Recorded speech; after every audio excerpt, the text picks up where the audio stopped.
Hi, I'm Chris Appleby. You're at the Prussian Queen at Salfleet By. We're on the east coast, literally half a mile from the sea. If you go much further, you'll get your feet wet. And I'm in my 23rd year of being at the pub. We're a real community rural pub. We're really part of the community. I've lived in this village all my life, so it's a very important community to me, and we do a lot of things to help the village, and we're really the centre of the hub of the village. Our trade is made up of mainly local trade, with icing on the cake if we get any holiday makers and trippers, and also at this time of year we have the people that go down to see the seals, etc., and we've also got the nature people from the natures that's on the sea bank. The Prussian Queen has always had a good reputation for food over the past landlords, etc., and we've carried that tradition on, and I've installed that into the fact that everything is homemade on the premises as much as possible, and we do home cooked chips, etc., and that sort of thing, and it's all local produce. Again, we are very lucky that we have, not within any sort of great distance, but the local big supermarkets aren't within sort of 10 miles of us, so we are lucky that we can be helpful to the community as well in what we sell through our shop. People were constantly saying to me that they had a 4-mile journey to go get a loaf of bread, for example. So it was at that point, I think in the February of 2007, I contacted Pub is the Hub and had a first meeting with them to discuss the possibilities of them giving us help and advice on what is the best step forward. It's their expertise in knowing to give you the right advice, and also knowing the planning, and also knowing the trade as well, and saying they'll probably be very honest with you and say it's not going to work in your pub, and you've got big ideas, etc. And yes, they have got some money that they can help you with, but they aren't like going to fund the entire project in no way, means, shape or form, but they have got some funding that they can help with to do jobs, etc. But it's mainly their expertise that I found was the most beneficial. It took us a couple of years after we'd actually opened it to find exactly the right things to sell that people really wanted. We tried, obviously, lines that maybe didn't sell, but we soon filter those out. But we've got it down now to people will still obviously go shopping at big supermarkets, and we're not going to get that trend away from people's mindset.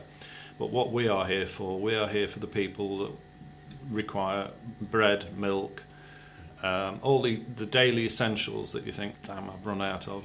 And we are here to serve that purpose.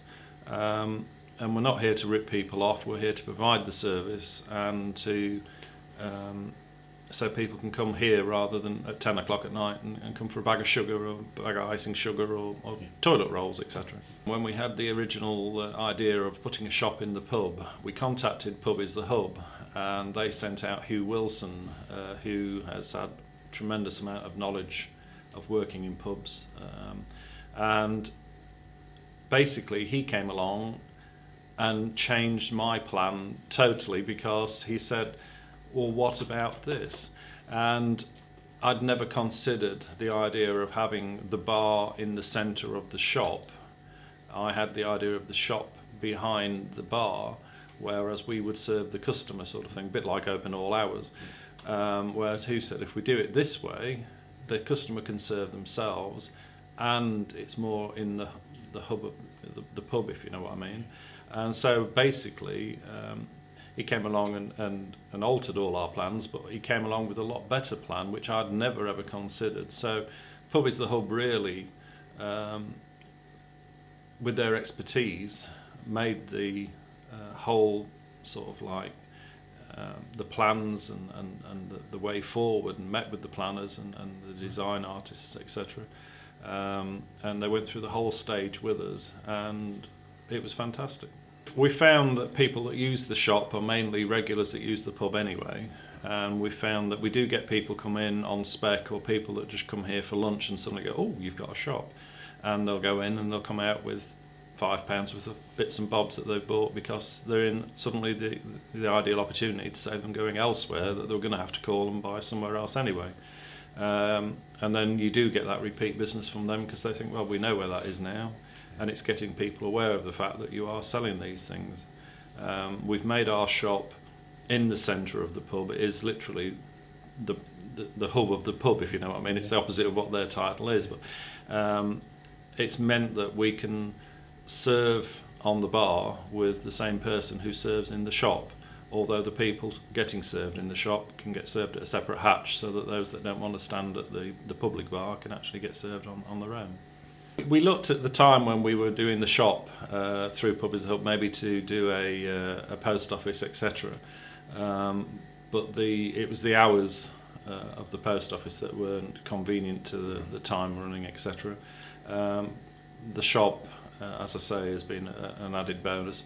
We have things in the pub. We have a library service where people can come and bring, like on a charity book swap, which brings a lot of people in, and that raises money for Guide Dogs for the Blind, for example, and raised about £300 last year. The other thing that I would say about running a village shop like this one is, if you're going to do the job really well, you try and find as much local produce to sell in it as you possibly can. And I don't just mean carrots and potatoes, etc., although we do sell those.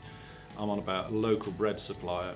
I'm on about a local dairy that you can support. And anything else that is local. For example, we've got a local cider producer a mile up the road, and we sell local honey. We sell local, when it's in season, we sell local jams for people. Anything that can help your local community will help your project, and I think that is what it is all about.